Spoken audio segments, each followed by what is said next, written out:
바이든 대통령이 연방정부 차원에서 폭염 위험경보 조치를 발령하고 대응을 위한 각종 조치를 내놨습니다.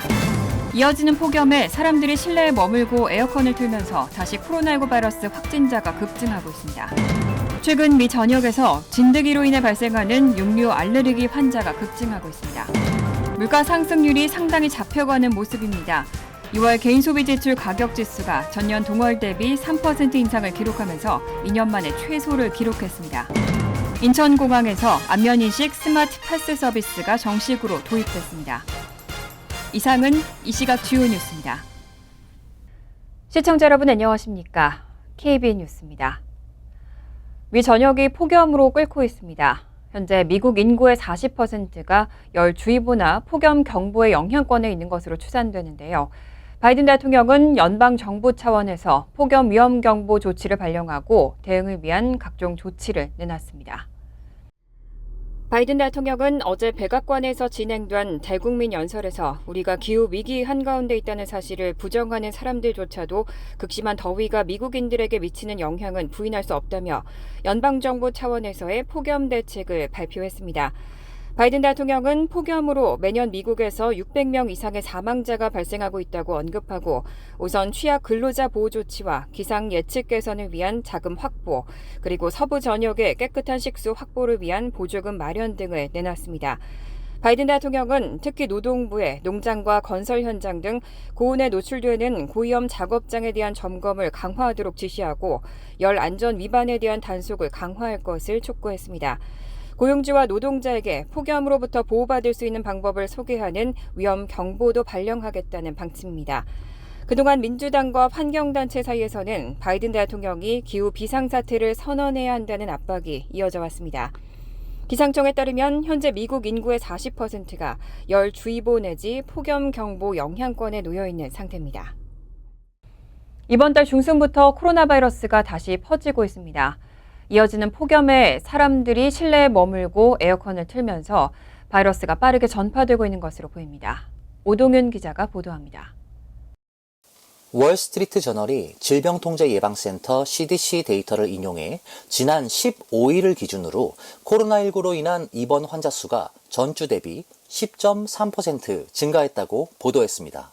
응급실 방문 환자도 7% 늘어났고 검사 양성률은 5.8%에서 6.3%로 높아졌습니다. 다만 사망률은 아직 낮은 수준입니다. 이런 코로나19 감염 증가 추세는 지역별 폐수 검사를 통해서도 확인됐습니다. 남부 텍사스 대학교 휴스턴 보건과학센터 루이스 오스트로스키 박사는 지난 3주 동안 휴스턴에서 폐수해 있는 바이러스를 조사한 결과 수치가 3배로 증가했다며 코로나19 환자 증가세의 전조현상이라고 평가했습니다. 북동부 매사추세츠주 케임브리지 폐수 역학회사인 바이오봇의 가장 최근 데이터에서도 지난 26일로 끝나는 주에 전국적으로 코로나19를 유발하는 바이러스 수치는 전주보다 17% 증가했습니다. 이렇게 코로나19가 다시 재확산되는 것은 폭염으로 인해 사람들이 내부에 머물면서 에어컨을 가동하고 있기 때문입니다. 좁은 공간에서 여러 방면으로 퍼지는 에어컨은 바이러스 확산의 주범으로 꼽힙니다. 또 여행객들이 급증하면서 바이러스가 전 세계로 퍼지는 것도 원인 가운데 하나로 지적됐습니다. KBN 뉴스 오동윤입니다. 진드기로 인해 발생하는 육류 알레르기 환자가 급증하고 있습니다. 특정 진드기에 물리고 나면 육류 섭취 시 알레르기 반응을 일으키는 건데요. 미 전역에서 최대 45만 명이 이런 증상을 겪고 있는 것으로 추정됩니다. 어제 질병통제예방센터는 붉은 고기 등의 알레르기 반응을 보이는 알파갈 증후군이 미국인 최대 45만 명에게 영향을 미치는 것으로 추정된다고 밝혔습니다. 알파갈 증후군은 론스타 진드기라고 불리는 진드기의 타액을 통해 발생하는 것으로 추정되고 있습니다. 외관상 등 부분에 흰색 반점을 특징으로 하는 론스타 진드기는 남부 및 동부 지역에서 주로 발견되는데 기후변화로 그 서식 범위가 넓어지고 있습니다. 이 진드기의 타액에는 알파갈이라는 당류 생성 효소가 들어있는데 이 성분이 인체에 침투하면서 문제가 발생합니다. 진드기에게 물린 인체가 면역 반응을 일으키면서 알파갈을 경계하게 되고 이 물질이 함유된 육류 또는 동물성 식품을 섭취할 때 알레르기 반응이 나타나는 겁니다. 대표적인 증상으로는 위경련과 설사, 두드러기, 호흡곤란 등이 있고 치명적인 아나필락시스로도 이어질 수 있습니다. 다만 CNN에 따르면 알파갈 증후군 환자는 육류 섭취 후 4시간에서 6시간이 지난 뒤에야 증상을 보이기 시작하는 경우가 대체적이라 진단이 어려운 경우가 많습니다. 전문가들은 따뜻한 계절일수록 진드기에 물리는 일이 흔히 발생한다며 야외에서 몸을 가리고 진드기에게 물렸는지 수시로 확인하라고 권고했습니다. 물가 상승률이 상당히 잡혀가는 모습입니다. 6월 개인 소비 지출 가격 지수가 전년 동월 대비 3% 인상을 기록하면서 2년 만에 최소를 기록했습니다. 연방준비제도가 가장 선호하는 물가지표인 근원 개인 소비지출 가격지수의 오름세도 뚜렷하게 둔화됐습니다. 오늘 상무부는 6월 개인 소비지출 PCE 가격지수가 지난해 같은 달보다 3.0%, 전월보다 0.2% 각각 올랐다고 밝혔습니다. 전년 동월 대비 상승률은 지난 5월에 3.8%보다 축소된 것은 물론 지난 2021년 3월 이후 가장 낮았습니다. 전월 대비 상승률은 시장 전망치와 일치했습니다. 서비스 물가는 여전히 4.9%의 높은 상승률을 보였지만 상품 물가가 1년 전보다 0.6% 떨어지고 하락 전환한 것이 전체 물가 둔화에 기여했습니다. 특히 에너지 가격은 18.9% 급락했습니다. 에너지와 식료품을 제외한 근원 개인 소비지출 가격 지수는 지난해 같은 달보다 4.1%, 전월보다 0.2% 각각 상승했습니다. 이런 전년 대비 상승률은 지난 2011년 9월 이후 최소폭으로 월스트리트저널이 집계한 전문가 전망치 4.2%를 살짝 하회했습니다. 근원 개인 소비지출 가격지수는 미래 물가 추세를 예측하는 가늠자 역할을 하는 만큼 연준이 가장 선호하는 물가지표입니다. 연준이 목표로 하는 2% 수준에는 아직 미치지 못하지만 지난해 말에는 9%를 넘어섰던 물가 상승률이 상당히 잡혔다는 평가가 나오고 있습니다. 이런 경제지표 호조에 따른 달러화 강세와 국채 수익률 상승의 영향으로 어제 금값은 1% 이상 하락했습니다. 반면 국제유가는 공급 부족 현상을 보이면서 강세로 돌아섰습니다. 어제 기준 금 현물은 뉴욕 상품거래소에서 동부 시간으로 오후 1시 53분 기준 온스당 전날보다 1.2% 하락한 1948.69달러를 기록해 지난 12일 이후 최저였습니다. 금 선물도 1.2% 하락한 1945.70에 거래됐습니다. 시카고 소재 블루라인 퓨처스의 필립 스트리블 수석 시장 전략가는 신규 실업수당 청구 건수가 노동시장의 강세가 회복되고 있다는 것을 보여주면서 금값에 펀치를 날렸다고 분석했습니다. 또 시장의 기대를 넘어선 국내 총생산 증가율로 경기 침체 가능성이 옅어지면서 금리 상승세는 장기간 지속될 수도 있을 것으로 전망했습니다. 노동부에 따르면 지난주 7월 16일부터 22일까지 신규 실업수당 청구 건수는 22만 1000건으로 시장의 증가 전망을 뒤엎고 3주 연속 감소세를 이어갔습니다. 상무부가 발표한 2분기 GDP 증가율도 2.4%로 전문가들의 전망치를 웃돌았습니다. 금리가 상승하면 이자 지급을 할 필요가 없는 금 보유에 따른 기회비용이 증가합니다. 반면 유가는 이날 뉴욕 상업거래소에서 오펙과 러시아 등 비오펙 주요 산유국들의 협의체인 오펙 플러스 감산에 따른 공급 부족, 그리고 중국 수요와 글로벌 성장에 따른 강세 전망이 되살아나면서 상승했습니다. 원유 시장의 공급 부족 현상도 나타나면서 브렌트유는 몇 달 내 85에서 90달러까지 상승할 것이란 전망도 나왔습니다. 처음 발명됐을 땐 인류가 발견한 두 번째 불로도 불린 백열전구는 비효율적인 에너지 사용으로 비판을 받아왔습니다. 전력 사용량의 5%만 빛을 내는 데 사용되기 때문인데요. 140여 년 만에 다음 달부터는 백열전구의 소매가 금지됩니다. 정치 전문 매체 폴리티코는 토마스 에디슨의 위대한 발명품인 백열전구가 다음 달부터 퇴출당할 예정이라고 보도했습니다. 수명을 연장하기 위한 공화당의 수년간에 걸친 노력에도 불구하고 비효율적 에너지 사용으로 비판받아오던 백열전구는 이제 140여 년 만에 미국에서 공식적으로 사라지게 됐습니다. 보도에 따르면 에너지부가 다음 달 1일부터 백열전구가 충족할 수 없는 새로운 에너지 효율 규정을 전면 시행하면서 사실상 백열전구의 소매는 금지됩니다. 대신 소비자들은 발광 다이오드, LED 전구와 같은 고효율 조명기기를 선택해야 합니다. 백열 전구 퇴출을 추진해온 바이든 행정부는 LED 전구가 초기 비용은 더 많이 들지만 장기적으로는 비용을 절감시켜준다고 강조하고 있습니다. 1879년 토마스 에디슨과 영국의 조셉 윌슨 스완이 발명한 백열 전구는 인류가 발견한 두 번째 불로 불리며 사람들의 삶을 획기적으로 변화시켰지만 전력 사용량 중 5%만 빛을 내는 데 사용하고 95%는 열 에너지로 발산해 대표적 저효율 조명기기라는 지적을 받아왔습니다. 에너지부는 소비자들이 이번 새 규정으로 연간 근 30억 달러의 전기료를 절약할 것으로 기대되고 지구온난화를 일으키는 탄소 배출량을 30년 동안 2억 2,200만 톤까지 줄일 수 있을 것이라고 강조했습니다. 인천공항에서 안면인식 스마트 패스 서비스가 정식으로 도입됐습니다. 이제 인천국제공항에서 출국 절차를 밟을 때 매번 여권과 탑승권을 꺼내지 않아도 미리 서비스를 통해 얼굴을 등록하면 신분 확인을 대신할 수 있습니다.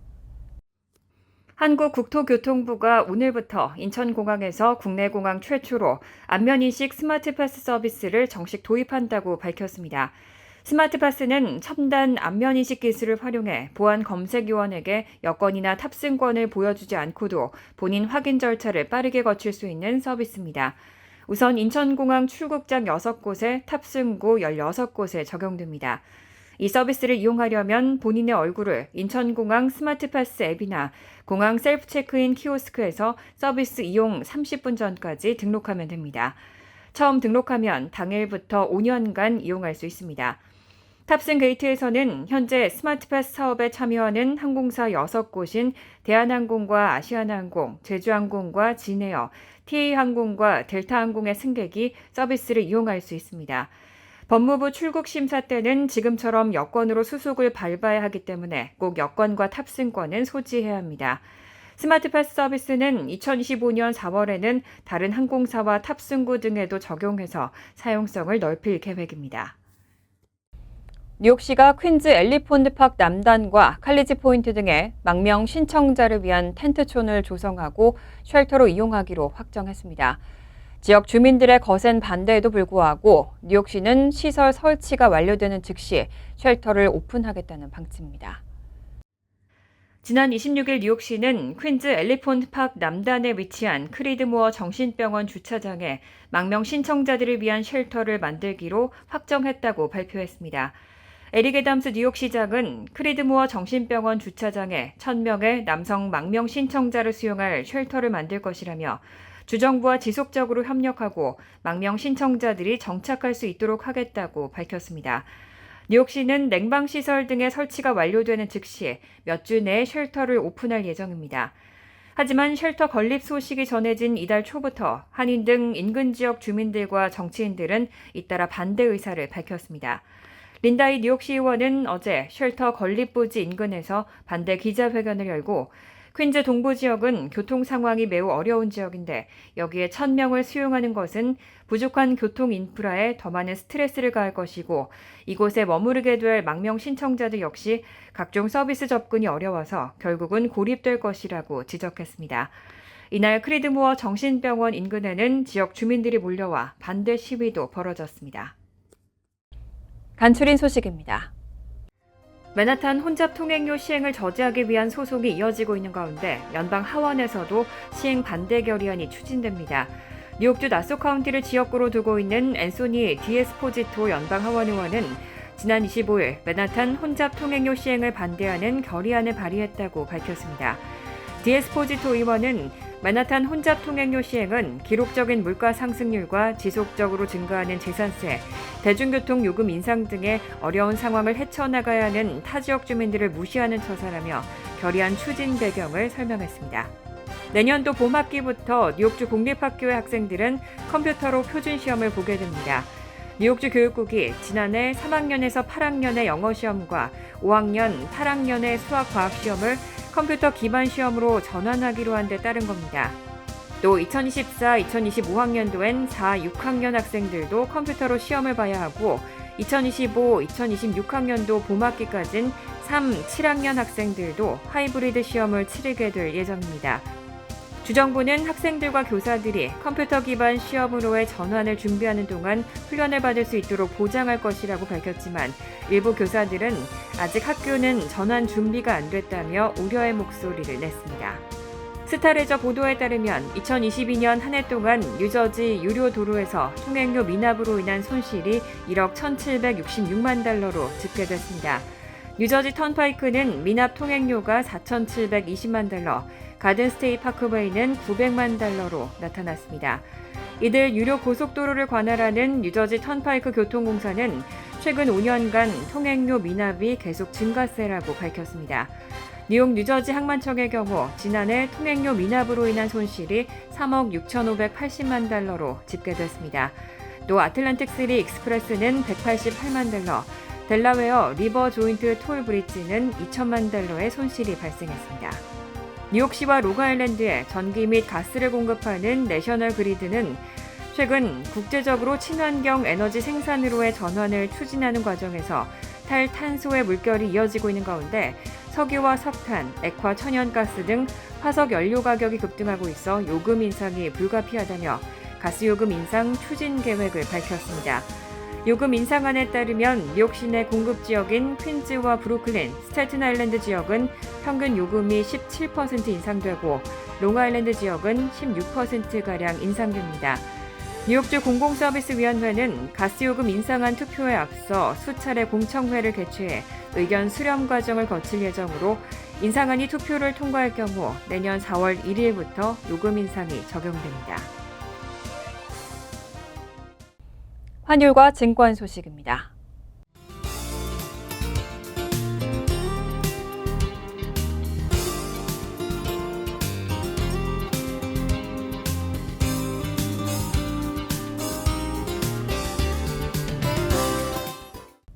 이어서 날씨입니다. 토요일은 부분적으로 화창한 가운데 때때로 천둥 번개를 동반한 소나기 내릴 가능성이 있습니다. 낮 최고 기온은 91도, 섭씨 33도, 밤 최저 기온은 72도, 섭씨 22도로 예상됩니다. 일요일 역시 대체로 화창하겠고 오후에는 적지만 소나기 내릴 가능성이 있습니다. 월요일은 화창하겠습니다. 이상으로 KBN 뉴스를 마칩니다. KBN과 함께 즐거운 저녁 되시기 바랍니다.